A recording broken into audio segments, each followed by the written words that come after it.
नमस्कार. मी भाऊ तोरसेकर. तुम्ही बघत आहात प्रतिपक्ष.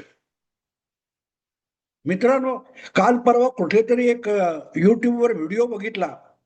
त्यामध्ये कोणा पत्रकाराने किंवा युट्यूबरने तो अभिषेक काय कोण तो अभिजित दिपके आहे, त्याला विचारलं, तुम्ही अण्णा हजारेंना बोलवलं नाही का? तेव्हा अक्षरशः अंगावरचं झुरळ झटकून टाकावं तसा हा झुरळ श्रेष्ठाने.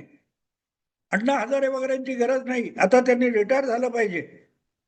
आता आलेला जमाना आणि पुढलं भविष्य आम्हा तरुणांचं आहे. त्यांनी रिटायर झालं पाहिजे.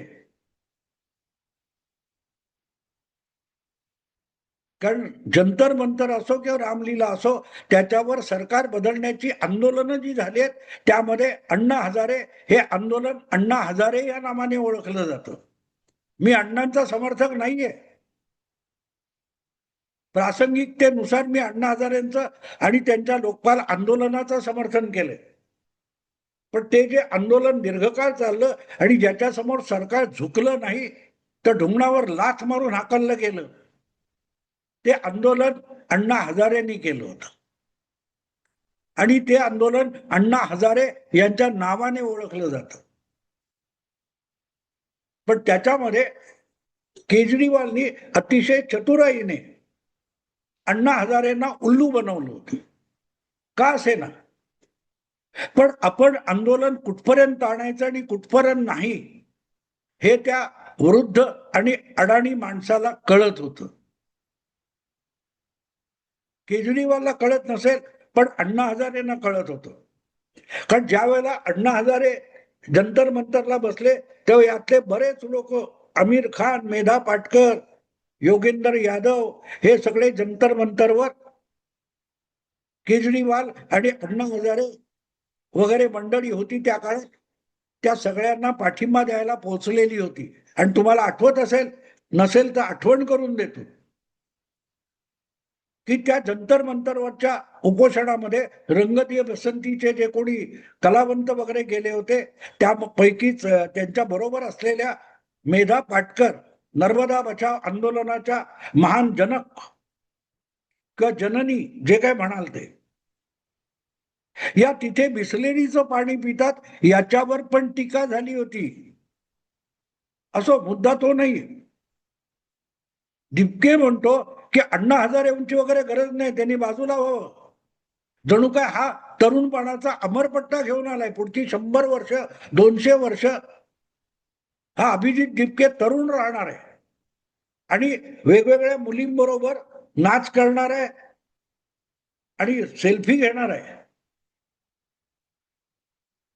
वांगचुकला, तो सोनम वांगचुक लडाखचा, त्याला उपोषणाला बसवलंय आणि स्वतः मात्र ऐश आणि मेजवान्या झोडण्याचं काम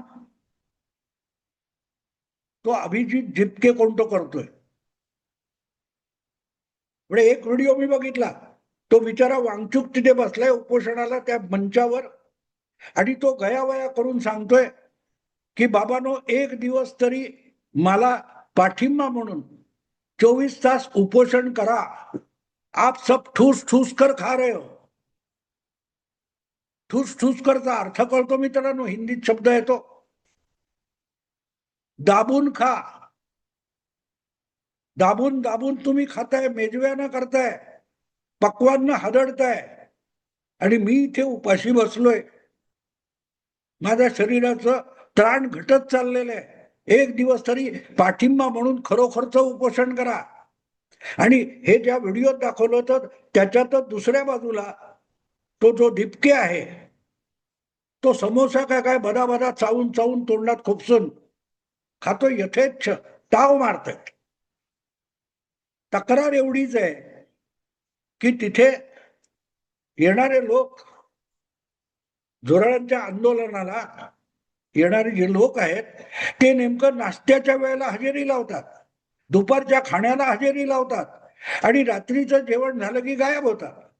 5-50 माणसं त्या जंतर मंतरवरच्या आंदोलनी उपासनामध्ये नाही. एक हिंदी पत्रकार आहे, मला त्याचं नाव आठवत नाही, पण त्याने छान हे केलं. कशाला रात्रभर आणि दिवसभर राहिलं पाहिजे? आंदोलनाचे पण वर्किंग अवर्स असतात.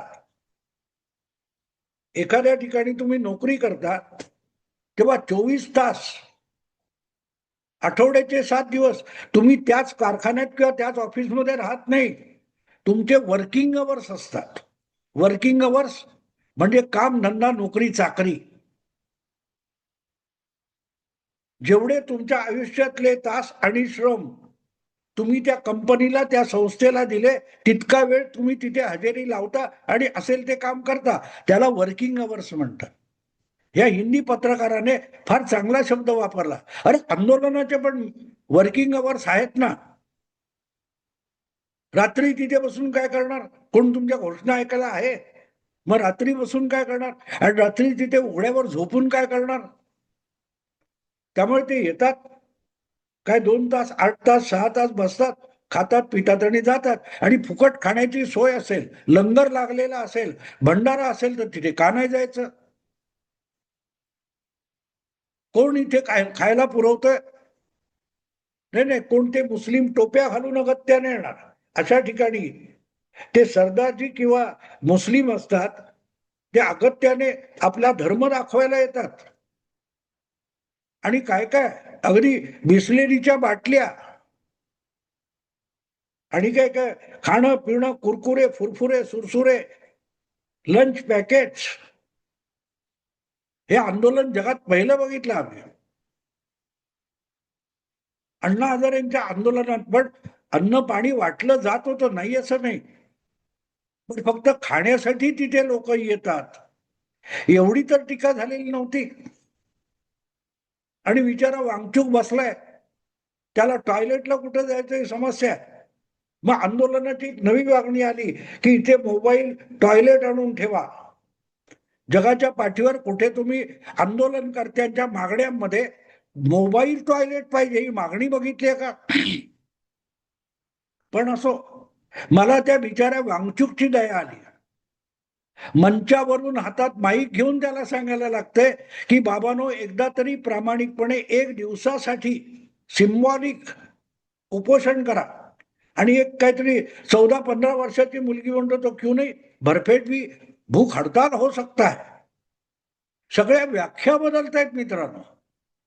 एक 14 वर्षाची मुलगी, जिला नीट NEET म्हणजे काय ते माहिती नाही, ती धर्मेंद्र प्रधानचा राजीनामा मागायला आलेली आहे. कुठून? हरियाणा काय आणखीन कुठून? आंदोलन आणि चळवळ याची एवढी भयंकर, भीषण आणि लज्जास्पद टिंगल यापूर्वी कधीही झालेली नसेल. आणि हळूहळू त्याचं रिअलायझेशन यायला लागले. त्यामुळे त्यामध्ये स्वतःला डावे सेक्युलर म्हणवणारे लोक हातपाय काढून यायला लागले. दिपकेचं घ्या. आता म्हातारे कशाला पाहिजेत? अरे मग म्हातारे कशाला पाहिजेत? तर 60च्या 70च्या घरात असलेला योगेंद्र यादव काय करत होता? तो हगत होता आणि तुझ्या तोंडात भरवत होता. योगेंद्र यादवला तिथून तत्काळ हाकलण्याची हिंमत दिपकेमध्ये का नव्हती? असो, सांगायचा मुद्दा मित्रांनो असा आहे की बिचारा सोनम वांगचुक यात फसलेला आहे. मला तो पिपली लाईव्ह सिनेमा आठवतो. पिपली लाईव्ह नावाचा सिनेमा 15-20 वर्षापूर्वी कधी आला होता. आमिर खानच्या कंपनीने तो काढलेला होता.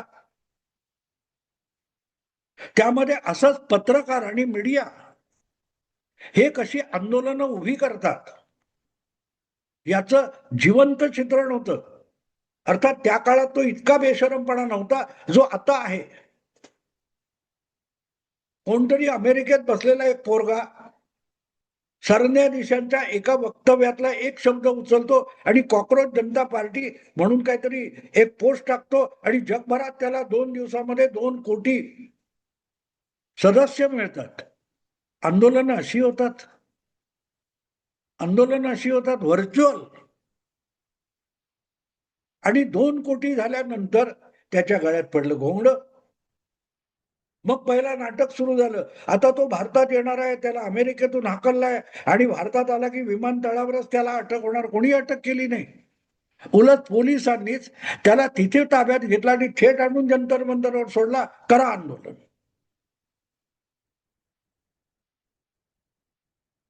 ही असली आंदोलन ही सुद्धा नवी नाहीत मित्रांनो. जाता जाता एक गोष्ट मुद्दाम अगत्याने सांगेन. साधारण 35 वर्षापूर्वी प्रसिद्ध लेखक, नाटककार, कादंबरीकार जयवंत दळवी यांनी एका दिवाळी अंकामध्ये, बहुतेक 1987-88 ची गोष्ट असेल, जयवंत दळवी यांनी दिवाळी अंकात एका लेख लिहिला होता की त्यांनी अशा सेक्युलर राष्ट्रसेवा दल वगैरे समाजवादी संघटनेतून काढता पाय का घेतला. ही थोतांड सेक्युलर समाजवाद्यांची ही नवी नाहीये. आम्ही आंदोलक, आम्ही चळवळीतले, हे अजिबात नवीन नाहीये, त्या काळापासून होतं. पण निदान त्या काळातले नेते जे बोलत होते ते त्यांची प्रामाणिक समजूत होती. त्यासाठी जो त्रास सहन करायला लागेल, जी झीज सोसायला लागेल, जी पदरमोड सहन करायला लागेल, ती ते करत होते, बिनतक्रार करत होते. त्या लेखामध्ये जयवंत दळवींनी सांगितलेली 2 गोष्टी सांगेन तुम्हाला. गरीब वस्तीमध्ये जाऊन कष्टकऱ्यांना स्वच्छता सफाईचं महत्व समजावं म्हणून दर रविवारी जाऊन राष्ट्रसेवा दलाचे काही असतील 25-30 लोक, हे तिथे जाऊन ते तरुण, ज्याच्यामध्ये जयवंत दळवी स्वतः होते, साफसफाई करायची, घाडलोट, कुठेही लघवी करून ठेवलेली, कुठेही विष्ठा पडलेली, ते जाऊन साफ करायचं दर रविवारी. एक रविवारी यांच्या संस्थेचा, संघटनेचा काहीतरी वेगळा कार्यक्रम होता म्हणून ते त्या वस्तीत गेले नाहीत. दुसऱ्या रविवारी गेले तेव्हा त्या वस्तीतले लोक, ते गरीब कष्टकरी, यांना दमदाटी करायला लागले, तुम्ही गेल्या रविवारी आला नाही, तुमच्याबद्दल कंप्लेंट करावी लागेल. म्हणजे हे एक चळवळ म्हणून सफाई शिकवायला त्या वस्तीत गेले होते आणि त्या वस्तीतल्या लोकांना यांनी एवढंच शिकवलं की हे म्युन्सिपाल्टीचे कर्मचारी आहेत आणि त्यामुळे गेल्या रविवारी आली नसेल तर त्यांनी कामचुकारपणा केलाय, त्याची तक्रार करावी लागेल. जयवंत दळवी हे स्वतः विचार करू शकणारे होते. पोपटपंची करणारी डावी चळवळ त्यांना माहिती नव्हती का त्यांना नको होती. दुसरी गोष्ट त्यांनी सांगितली की त्यावेळेला एक फॅड समाजवादी पक्षाने, प्रजा समाजवादी वगैरे काढलं की धान्याची कोठारं फोडायची आणि गरिबांच्या हवाली करायची म्हणून सत्याग्रह सुरू झाले.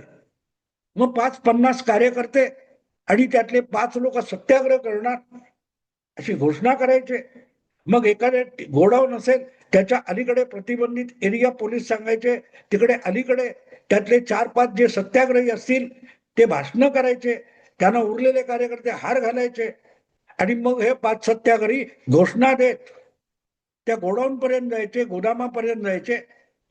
पण एकदा लोअर परेल जवळच्या एका गोदामाचे कुलूप तोडून ते फोडायचं ठरलं होतं, पण तिथे पोलिसांनी प्रतिबंधित एरिया लागू केला नव्हता आणि त्यामुळे हे सगळं नाटक झालं. आणि जेव्हा ते घोषणा देत सत्याग्रही पुढे गेले तेव्हा पोलिसांनी त्यांना अडवलं सुद्धा नाही. पोलीस लांब उभे राहून हसत होते आणि सत्याग्रहींना किंवा कार्यकर्त्यांना कळत नव्हतं की पोलीस अडवत का नाही. हे गोडाऊन पर्यंत पोहोचले. त्या जुन्या सडलेल्या गोडाऊनच्या दरवाजाचं कुलूप तोडण्याचा आटापिटा करावा लागला. ते गंजलेलं कुलूप तुटेना, कोणीतरी कुठून तरी दगड आणला आणि तो आपटून आपटून कुलूप तोडलं आणि जेव्हा गोदामाचं दार उघडलं तेव्हा आतमध्ये उंदीर, घुशी आणि फाटलेली बारदानं आणि अत्यंत भयंकर दुर्गंधी होती. त्यामुळे सत्याग्रही स्वतः जीव वाचून पळत बाहेर आले. आणि जयवंत दळवींनी सांगितले, या सगळ्या अनुभवानंतर ही आंदोलन आणि चळवळी यापासून मी कायमचा काडीमोड घेतला. तेव्हा या प्रकारची आंदोलन नवीन आहे तसं नाही. फरक इतकाच आहे की त्यावेळेला सेनापती बापट असतील किंवा राष्ट्रसेवा दलातले अनेक चांगले लोक, समाजवादी, प्रामाणिक विचारांचे पक्के लोक, पाखंडी नव्हते, प्रामाणिक होते. ते जे बोलत होते त्यांच्यावर त्यांचा विश्वास होता. त्यासाठी होईल तो त्रास सहन करण्याची क्षमता त्यांच्यामध्ये होती, इच्छाशक्ती होती. आजचे आंदोलन करते हे पेशेवर आहेत, धंदेवाईक आहेत. ते त्यातून उत्पन्न मिळावं, चैन करता यावी, लोकांसमोर गबाळं दिसायचं आणि विमानाने प्रवास करायचा, असा अत्यंत साधेपणा या आंदोलकांमध्ये असतो. आणि त्यामध्ये हा बिचारा वांगचूक फसलाय. त्याला खरोखर उपोषण करावं लागतं, कारण कायम कॅमेरे त्याच्या तोंडावर लागलेले आहेत, दिवस असो रात्र असो, आणि त्याला चोरून पण खाता येत नाही. तसे तर आपले जरांगे पाटील पण 12-13 दिवस उपोषण करतात. अण्णा हजारेंनी दिल्ली नंतर जेव्हा मुंबईत बीकेसी मध्ये तो प्रयोग केला, तेव्हा गर्दी जमेना 2-3 दिवस. मग केजरीवालने नेहमीप्रमाणे आरोप केले होते, महाराष्ट्र सरकार लोकांना येऊ देत नाहीये. बांद्रा किंवा कुर्ला त्या स्टेशन पासून बीकेसी कडे येण्याचे रस्ते, बसेस, गाड्या पोलिसांनी अडवून धरलेले आहेत. पण झालं काय? काही नाही झालं. शेवटी तिसऱ्या दिवशी अण्णा हजारे बीकेसीतलं उपोषण गुंडाळून राळेगण सिद्धीला निघून गेले, पळून गेले. त्यासाठी अर्थात एक लॉजिकल कारण दिलेलं होतं. राळेगण सिद्धीच्या ग्रामपंचायतीने, गाव सभेने निर्णय घेतला की अण्णांचा जीव सारखा सारखा धोक्यात नाही घालायचा. आणि म्हणून बीकेसीवर पोहोचलेल्या राळेगण सिद्धीच्या गावकऱ्यांनी सभा घेतली आणि अण्णांना उचलून आम्ही घेऊन जातो. वास्तविकता अशी होती, अण्णा हजारेंना पण कळलं होतं की गर्दी समोर नसेल तर आपल्या उपोषणाकडे सरकार काय कोणीही वळून सुद्धा बघणार नाही. आणि त्यामुळे तिसऱ्या दिवशी अण्णांचं आंदोलन संपलं. मला तेव्हा बाळासाहेब ठाकरेंनी काढलेले उद्गार आठवतात. बाळासाहेब ठाकरे म्हणाले होते, अण्णांचं वय झालेलं आहे, त्यांनी उगाच अशा बारीक सारीक गोष्टीमध्ये आपले प्राण पणाला लावू नयेत. अण्णा हजारेंनी सुद्धा बाळासाहेबांची तेव्हा टवाळी केली होती. पण बाळासाहेब खरं बोलले होते. आज वांगचुक त्या अवस्थेत अडकलेला आहे की मला यातून कोण सोडवणार. दिपके तर मस्त पोटभर खातोय, ताव मारून खातोय, आणि मी बसलोय बोंबलत उपोषणाला. कारण वांगचुक फार सुशिक्षित आहे. लडाखमध्ये त्याची स्वतःची एक युनिव्हर्सिटी, विद्यापीठ आहे म्हणतात. बडा पढा लिखा ज्ञानी पुरुष आहे. अण्णा हजारे आमचे बिचारे गावंढळ, खेडूत, अनाडी. पण त्यांना एवढी अक्कल होती की जेव्हा सगळे आपला जीव पणाला लावून चैन करतात, तेव्हा आपण असल्या जंजाळात फार काळ फसू नये. म्हणूनच दिल्लीची रामलीला असो, जंतर मंतर असो, ठराविक वेळ झाल्यानंतर आपल्या मर्यादा ज्या आहेत, लक्ष्मण रेषा आहेत, त्या ओलांडून न देता अण्णा हजारे सन्मानपूर्वक उपोषण गुंडाळत होते. अनाडी, खेडूत, वांगचूक मोठा मॅग्सेसे अवॉर्ड, विद्यापीठ चालवणारा पढा लिखा, फसलाय बिचारा, आणि बाकीचे ताव मारतायत. अण्णा हजारे हुशार होते की नाही? वांगचूक पेक्षा नक्की हुशार होते. मित्रांनो, आता थांबतो. आवडलं लाईक करा, शेअर करा आणि प्रतिपक्षाला सबस्क्राईब करा. नमस्कार.